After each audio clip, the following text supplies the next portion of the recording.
మహబూబ్నగర్లో వీధి కుక్క స్వైర విహారం చేస్తూ 25 మందిని కరిచింది.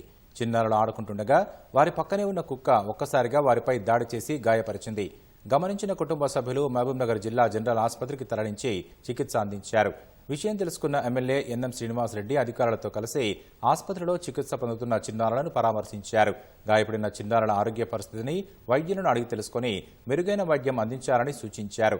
మళ్లీ ఇలాంటి ఘటనలు పునరావృతం కాకుండా చూడాలని ఎమ్మెల్యే అధికారులకు ఆదేశించారు. మరోవైపు యాదాద్రి భువనగిరి జిల్లాలో గడిచిన 3 రోజుల్లో 28 మందిపై వీధి కుక్కలు దాడి చేసి తీవ్రంగా గాయపరిచాయి.